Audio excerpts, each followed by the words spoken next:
Welcome to Page One, the award-winning show for writers with the reader in mind.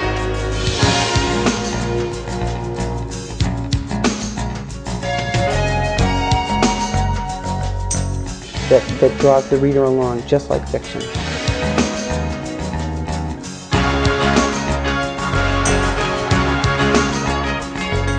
Here's your host and producer, Zita Christian. Hi everyone, welcome to Page One. I'm Zita Christian. My guest tonight, my friend tonight, has come to be on the show to help me tell you about my own new book. So please welcome Ron Winter. Ron, thanks very much for being back on the show. It is my pleasure. Thank you for having me. This whole process is a lot easier with somebody else sitting next to me. It's a lot of fun too. Good, I'm glad. So we're going to talk about another milestone in your publishing and writing career. Yes. Your book, Just a Miracle. Yes. Can we tell the audience? Can I do one thing first? Yes, absolutely. Can I say hello to my mother-in-law, Anita Yes. Comrack, who is one of your biggest fans, and she loves this show, and she watches it every time, and she's so dedicated. I just thought it'd be nice to say hi to my mother-in-law and let her know I really appreciate you watching the show. Oh my God, so do I. So Anita, I appreciate you watching the show too. All right. That's really nice. Thank yeah, you. she'll like that. So Good. she'll be happy. Good. So let's talk about Just a Miracle and what's Okay. going on with this book. Well, the book was initially published in the mid-90s by HarperCollins. It came out as a paperback original. And back then, books have had a limited shelf life. Right. So now, all these years later, Samhain Publishing bought the rights, and they are reissuing the story as an ebook. Perfect. So it has a new cover, and it is not the paperback that you hold. And that's the cover that they created, which I just love. I think it is beautiful. That's a dynamite cover. It I really like is. that It's too. very pretty, Yeah. and I love how Kim Killian created the cover. I love how she did my name. That was really pretty too. So the book is new. It's newly released, and I'm hoping that now it will discover a new audience. I'm certain it will. Tell us a little bit about it. Well, it is historical. It takes place in the American West. It takes place specifically in the summer of 1890 in a little fictional town in Montana. And it's all about, as the publisher so nicely described it for me, because sometimes somebody else sees things that I didn't see myself.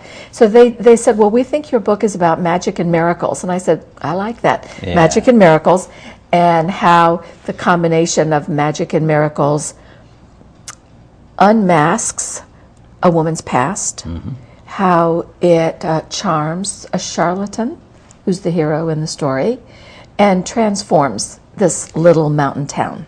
So we're talking about a romance novel here. Yes, yes. And an interesting part of it, when I asked you earlier about why Montana, because you actually went there.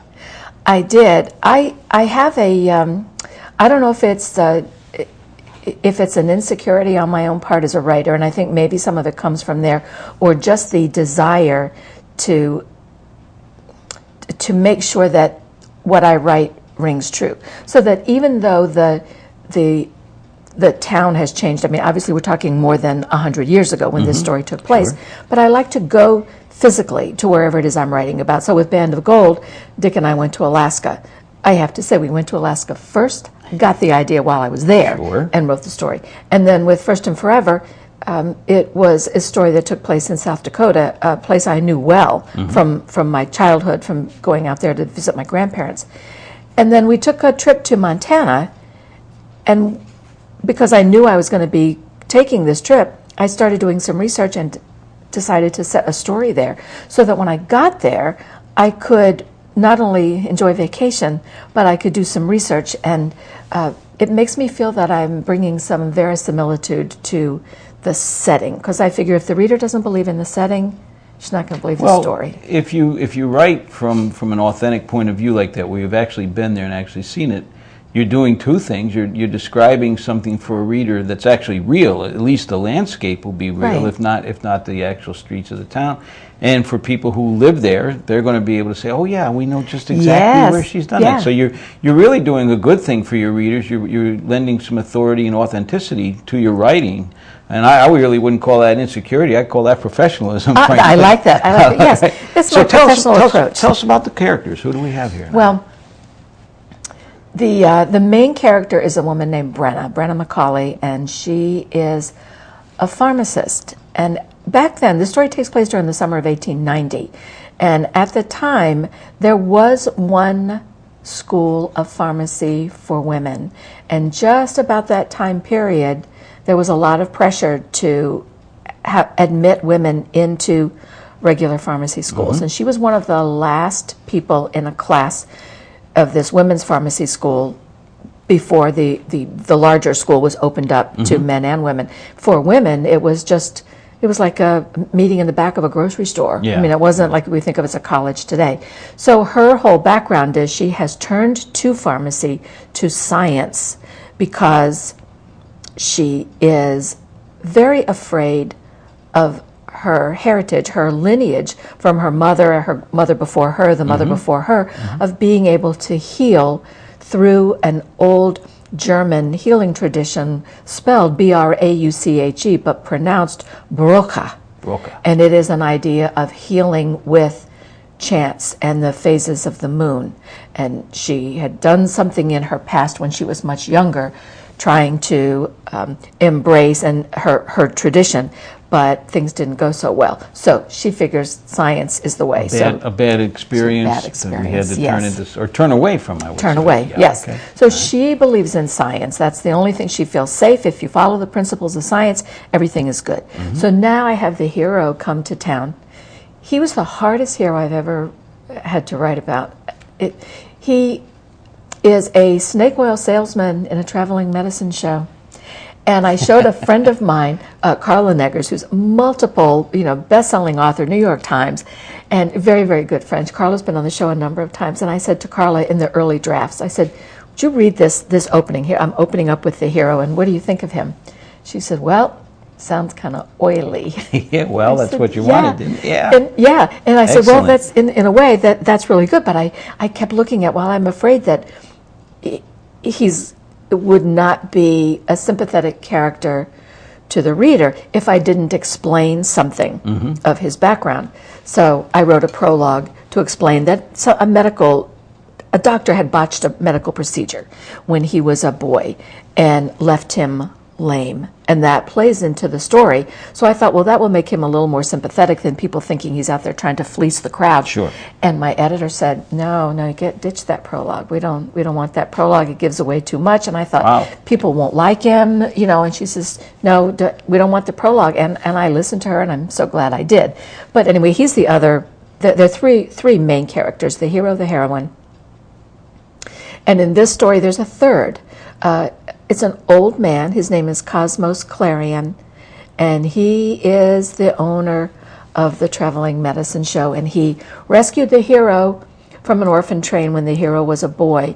And the hero grew up looking to this man as a father figure. I like the name Cosmos, and then the whole situation I do with too. the moon and all. Yeah, the moon. Yeah, names are important. Yeah, names are absolutely. important. So they're the main characters, and Cosmos is he's dying. He has what we would now call tuberculosis, and he knows that if he can get to this particular mountain town with this good mountain air, but there are other mountain towns with mountain air, but he wants to go to this one in particular because he has had his own little second sight vision that there is a woman in this town who can heal with the moon, and he knows that's his only chance. So he sends the hero out in search of this woman. And finds her. And finds her. And how would he know which woman is the one he's looking for? Well, Cosmos Clarion tells him this woman is going to have particular pale green eyes, which is very unusual for eye coloring. Yeah. Yeah. Okay, so we're talking a romance novel, and I'm assuming we're going to have a happy ending, but Absolutely. So they do get in contact, but how? Well, and therein is, the appeal of all romance novels. I mean, it's the idea, like in the genre of mystery, that the crime is going to be solved, And you know, in fantasy, good is going to triumph over evil, even if it takes, you know, a trilogy to get there, but it's going to happen. Forever. And in the romance, you know that the hero and heroine are going to end on a hopeful note at the end of the story, but the how is the issue. And the how in this book is all about how the hero's desire, his determination to do everything he can to help this old man, means that he has to find this woman. Well, he finds her readily, but she doesn't admit. She's in not denial like she's not aware of it, but denial as in she shut the door on that. Yeah. That is a part of her past that will not get opened again. And of course, because it is a romance, as they discover more about each other and as the heroine finds more about the old man and the woman who owns the place where the old man is staying, because he can't travel, he's much too weak to travel now, she realizes that there's more to the hero than how we saw him in the opening scene. And as happens in all good romance novels, contrary to what people who don't read them think, it's like, oh, it's a lot of sex. It's not. The whole idea is whatever the heroine's vulnerability is, the hero pushes it. Whatever his vulnerability, his insecurity, she pushes it, whether the character is aware of doing it or not. And he is not aware. He thinks he's doing her a favor because she has agreed to do a favor for the old man. And in trying to repay her, he does something that he thinks is a good thing for her, but it just brings back her past in a way that scares her. And of course she needs that in order to grow, in order to accept who she is. And of course there's pressure from the town, there's pressure from every direction to not accept who she is. But that's the back and forth of a good romance novel. You realize this is the worst person in the world to enter her life, and for him too, the worst person in the world to enter his life, and that's why it works. And we have to work that out now. So we have this green-eyed Irish girl with a second sight. How did you come to develop her character? Was there anything in your own history that you were aware of that gave you kind of a little insight of your own into? Yes, actually there was. My mother. I knew the answer. That's why I yeah, asked you the did. I was question. going to say. I didn't write that question down. But yes, yeah. My mother was quite psychic, and her mother before her. And I remember when I had my first psychic experience at 9, and I remember I ran into the dining room to tell my mother, and she sat me down and she said, "We don't talk about this. We don't talk about it." And I remember going, "Oh, okay, so this is something that, I don't know if it was that I was to be afraid of it, frightened by it. I wasn't sure what the emotion was, just that the door was shut. You had to and hide we don't it. talk about it. Yeah. So anyway, that would then give you all the impetus you need to go down that road with your female lead. Yes. Just things. I mean, you can really take off in your mind with that. Just from that one incident of your own. Where do you go? How do you do it? Yeah. How has the book been reviewed in its earlier incarnation? Well, back in the mid-90s when it came out, and this was before, the internet was popular. This is, pre-email, pre-cell phones, all that kind of stuff. Sure. And we have to remember that. So everything was a review that was in paper form. And there were magazines, like newsletter magazines at the time, that did a lot of reviews. It wasn't an Amazon thing. Right. Amazon at the time was, they had a couple little things they sold, and if you bought something, you got a little pin in the shape of a pickle, and it was a whole different world. So there was a magazine then, a little newsletter magazine called Rawhide and Lace. And there was another one called Literary Times, Romantic Times, but there were all these little individual publications. And books would be sent to librarians to read. So it was kind of a different world than what we have now. And the book was reviewed, received very well. The one review I was most proud of was from Rawhide and Lace, because they specifically reviewed Westerns, and this is American West, historical. They compared the book and the writing to one of my idols, Laverne Spencer. And I thought, oh my gosh, that was, Yeah, when you get named in the same sentence, more or less. Yeah. Yeah, that's pretty was rare. nice. You know, mountain air for you. Yes. Well, tell us a little bit about Laverne and why, you know, in case the readers aren't familiar with who she was and who she is. And the newer readers might not be, because she Sure. stopped writing I don't know, maybe 10 or 15 years ago, to spend time with her family and her grandchildren. But her books, extraordinarily popular. I mean, she won 5 Ritas, and the Rita is the ultimate award in the romance fiction world. And she won 5. They're given one each year for the best book kind of award. So she won 5, and her books, unlike most of the romances then and now, where the primary focus is on the relationship between the hero and the heroine, hers had a relationship hero and heroine, but then there was this context around them that was just as strong with the relationships of family dynamics. So who were parents or siblings or some other family dynamic going on.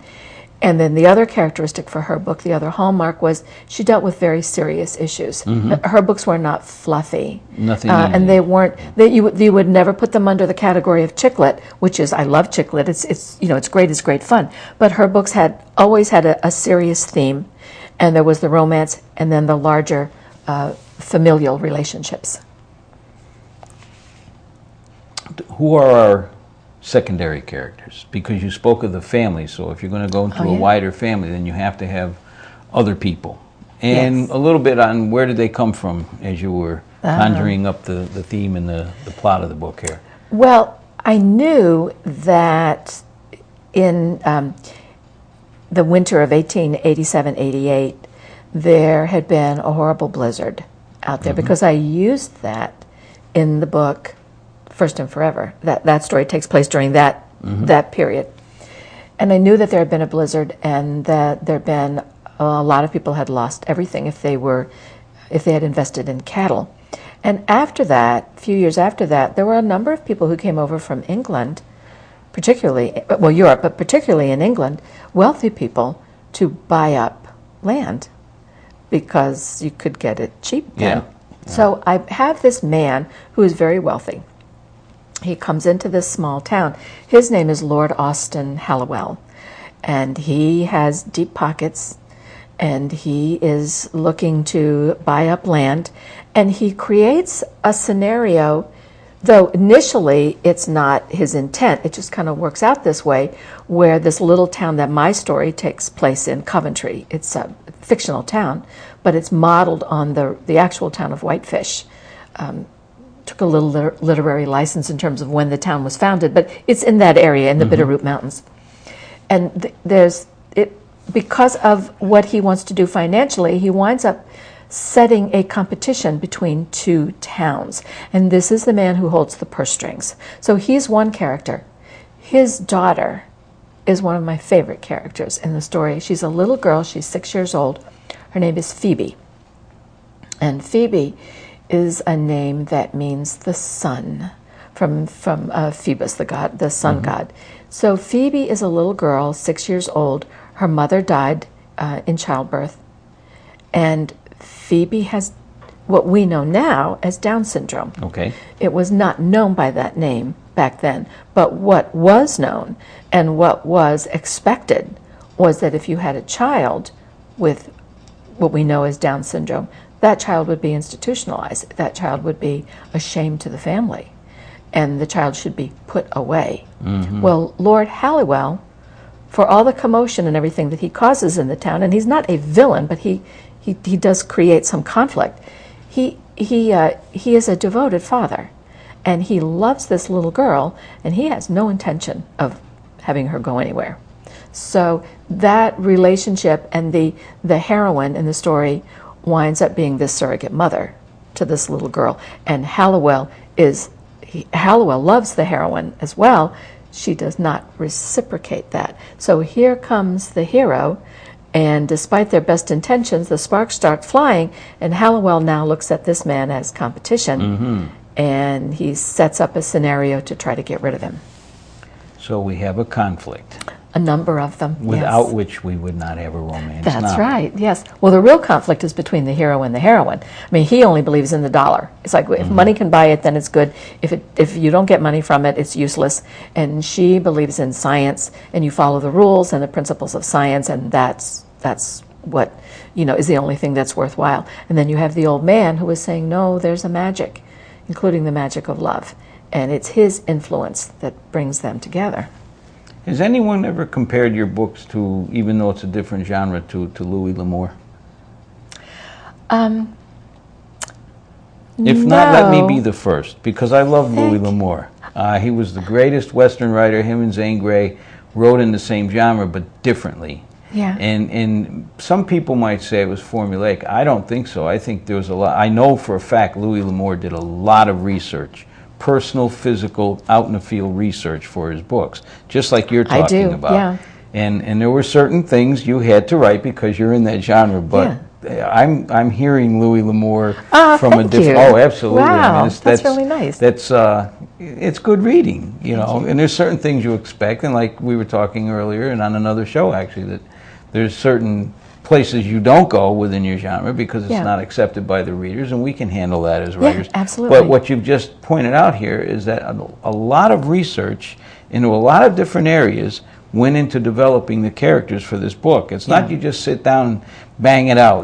Back then, like we talked before, on the days when we had the Royal typewriters and then went to the IBM Selectrics before we got to the keyboards, but there's got to be some work into being a good writer, and if you don't put the work into it, sooner or later people get tired of you and go away. But obviously people are not going away, and obviously your books are not going away. I'm getting good reviews now too. Yeah, that's the great thing. Good. There's an entire generation of new readers out there that I really don't believe our readers, no matter how old or how young they may be, really change that much in what they want to see in a book. I hear this, in my own experiences, and I'm sure you're already hearing it too. If it was a good book in 1995, it's going to be a good book now. Yes. So, having laid all that groundwork, how did you actually get the idea for the book? What? This is. I love to tell this story because I think it's, it speaks to the fact that don't throw away anything. When I was doing the research for for First and Forever, the one that takes place in South Dakota, and these are the German immigrants homesteading out in the Dakota Territory, I came across this little bit of research about this German healing method because I was doing a research about German immigrants. So I found this and I thought, oh, this is fascinating. I really like this. And I tried so hard to work it into the story, but it doesn't fit. If it doesn't fit, it doesn't fit. It doesn't fit. And so I thought, well, it just will wind up being a book of its own, and that's what happened. So it wasn't wasted, it wound up being its own book. Now you're talking about Brenna, your lead, and her abhorrence, I guess it would be, of magic and mysticism, and her focus on science, pharmaceuticals, medicine, as opposed. Now, how did you get the background to write about that? That was from my own childhood. My mom was very sick. She died young, and growing up, she was always very ill. And my dad was in charge of the pharmacy at the Naval Hospital, and he used to bring me to the hospital. And I would sit at his great big giant desk, and I would sit there with my paper and my crayons, and I was content to just be quiet and draw, and I would pretend to write. And I would be in this pharmacy day after day, and there were those globes, of red and green and cobalt blue. There was the scents. There was there was a disinfectant, but there were also like a lavender and other fragrances. And I didn't realize it until much later in life that I was just absorbing all of that. It goes into that marrow. It's grist for the mill. I didn't even know I had a mill at the time. But that's amazing how some of this comes back. And one last thing I would like to get into a little bit with you. You wrote about Jake having a history, and part of that history is relative to baseball. Yes, Jake Darrow was the hero, and the fact that this doctor botched up a medical procedure when he was young, and I have to tell you, let me digress 1 second. that came to me. I was out gardening one day, and a young man who used to live, my neighbor 2 doors down, he was out walking one day, and he came out, and we started talking. I'm weeding the garden. Don't ask me why we got into this subject, but he had a problem with his leg. He had a very serious problem. And I asked how he was doing, and he just opened up and started telling me stuff. And the stuff he told me about his mom and about efforts his mother had made to get him medical attention, and how she bargained for things because she didn't have the money to pay for it, and how the doctor botched it up. I thought, oh, file that away. That wound up in the book. So I have this hero who had a medical procedure. It went bad. He has a limp. But what he's always wanted all his life, he wanted to play professional baseball. And we're talking, 1890s. So part of what I wanted for the story was to find if there was a connection, some trivia piece of baseball that I could have during this particular summer. And the summer had to have a blue moon, because that's part of the magic. And it turned out that the summer of 1890 really did have a blue moon. One of those months had a blue moon. And that was the summer that Cy Young was a rookie. Cy Young of the now famous Cy Young pitcher. The Cy Young Award, Sure. for pitchers. Yeah, so I thought, oh, this is good. This is good. It'll be good baseball trivia. Absolutely. I noticed you referred in there to A.G. Spalding, whose exploits were not known to me as a youngster, but his products were, because when I played in the Little League, I had a Spalding mitt, an official Spalding mitt, and I just didn't have that mitt. I had a father who played semi-pro ball. Oh. So my father had all the things to do. You oiled the mitt. Yes. You put the ball in the mitt and wrapped string and held it tight. You slept on it under your pillow with your head on it, so it would develop the perfect pocket. Oh yeah, I can tell you about. Oh, absolutely. My father, he was really big into baseball, and he coached with the Little League and argued with the other coaches and all that stuff. But he was quite the ball player. And I've spoken of my cousin that still lives on the farm where I grew up there. My father would stand at the base of this little knoll where the house was on top, and we had this massive field out and a little creek that ran around it. And that creek had to have been 200, maybe 250 feet away. And my brother, who was older than me, would pitch to my father. My father would connect with that ball, and it would just sail. And we have to go running out there, and you find it going, bobbling down the water. I mean, he could hit that ball. And that's the thing. We have about a minute left, and I wanted some of that. I wanted some of the baseball. I wanted the details about Spalding and things going on in his life with baseball, and how he had his own conflict with baseball, and then turned to creating the gloves, the bat, the balls, and then selling them. He would pay the league to use his balls, so he could then say they were official baseball league. Yes. Yeah. So there's all kinds of little trivia in there for the people who like baseball. But see, that's what makes it so authentic. Little things like that. As soon as I saw that, it brought back my own childhood memory, and it's a very real, and it's an honest memory. And Spalding was the man. I mean, Yeah. And I think what's really cool is when you realize I just had a conversation with a man the other day who played for 8 years on the Yankees farm team. And it is that whole idea that these different professions, different life experiences, they become part of you. Sure do. And Ron, I'm so sorry we're getting the signal that we're out of time. And we have more to talk about on the next time. We do. I thank you so much for being on the show. That was great. That's my pleasure. Absolutely. And let me just also thank the viewing audience too, and my Page One crew. And let me close with the words of the fantasy writer Ursula Le Guin, who said, "There have been civilizations that did not use the wheel, but there have been no civilizations that did not tell stories. So find your story, find a way to tell it, and do join us again next time." Thank you.